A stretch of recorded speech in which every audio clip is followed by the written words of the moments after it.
welcome everybody to this week's Market Share, the short weekly segment brought to you by MKR, where we bring you all the noteworthy news and updates surrounding digital media and the world today. I'm your host Genevieve, and we've got some great stories for you today, so let's jump right in. First up, let's talk about Meta and the new lawsuit they filed over the sale of fake customer reviews on Facebook. Meta is targeting a specific fake review seller who had apparently aimed to manipulate its systems to benefit its customers. Chad Taylor Cowan, who had been operating as Customer Feedback Score Solutions, is being accused of providing fake reviews and feedback for businesses with the intention of artificially increasing their Facebook customer feedback score. Customer feedback after clicking on ads will address if the purchase met their expectations, if the shipping was timely, or just to learn about their experience with customer service. And all of this information goes into a business's customer feedback score. Businesses who have received a lot of negative feedback will have a low score and can potentially see ad restrictions, financial penalties, or even disabled accounts. Apparently, Cowan used a network of fake or hired user accounts to provide fake customer reviews that would distract from or drown out the negative reviews companies had received previously, and therefore increase their customer feedback score, which goes directly against Meta's terms and California law. I don't know about you, but I've seen plenty of fake Facebook reviews in the past several years, and for some reason, this is the first time Meta has targeted fake review sellers specifically. As more companies like Amazon join the fight to get rid of fake reviews, the door for enforcement action is readily opening. We'll just have to wait and see what kind of precedent this sets for the future of e-commerce and social media. Next up, let's continue our discussion of Meta and hop over to the company's crackdown on Watchbait video titles and descriptions. I'm sure you've seen videos with titles like, "Her reaction is priceless," or "You won't believe what happens." And these are videos Facebook is trying to rid itself of. Meta has explained that these Watchbait tactics include withholding key information, sensationalizing content, or misleading viewers about the key nature of the video, which all sounds like pretty subjective measures to me. According to Meta, people don't like this kind of content, but the real question is it realistic to think this trend will ever end? Meta's current process for dealing with Watchbait includes a system that can track these trends across a video post, and if found, the video may not be recommended to viewers or may receive a limited ranking. Seems to me like you're going to be burning a lot of bridges with your prized creators, Meta, but maybe that's just me.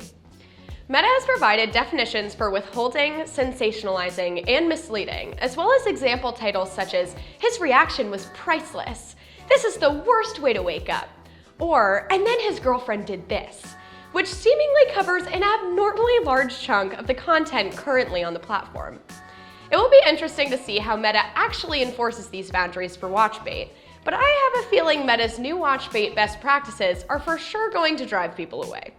Third up, Instagram is testing a new feature that just seems way too familiar to us. Oh wait, it's because it's literally TikTok.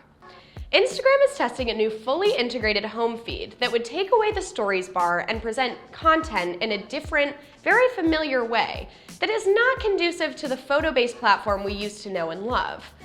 It would be a full-screen, swipeable UI, but please tell me, if someone is looking for somewhere to just swipe, won't they just use TikTok or Reels, or what the heck, even Tinder? The stories would be presented with a frame bar at the bottom of the display where you can swipe left to see other frames, while videos have a progress bar instead. This kind of TikTok-type structure would allow for algorithmic improvements, since all content would be measured the same way, as opposed to the current different types of posts, which is part of the reason that TikTok has been so successful. Since TikToks are displayed one at a time, if you watch it 2 times, then swipe back to it again, then like it, each movement is used to determine how interested you were in the content. Even though Instagram Reels are presented in this same way, they haven't totally been able to crack the code on how to make their users work for them, like the users at TikTok. Right now, this new format is only a back-end prototype, so if you're like me and you don't feel the need to have another version of TikTok installed, this should be very good news for you. Let's keep our eyes peeled to see if this presentation style sticks.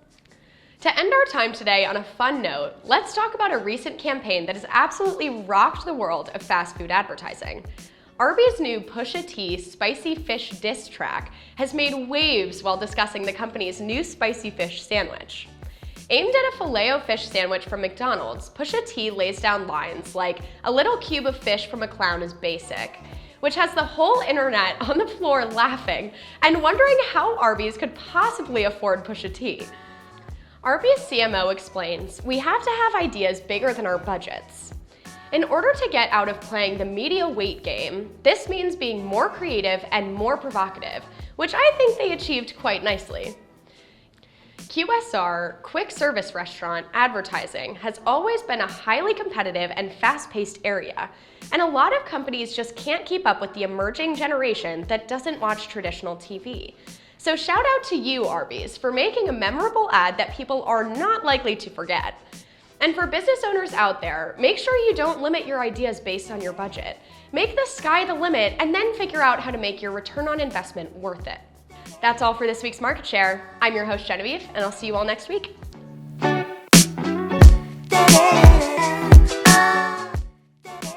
Arby's new Pusha T spicy fish no, that was such a mouthful. Oh my God. And all of this information goes into a businesses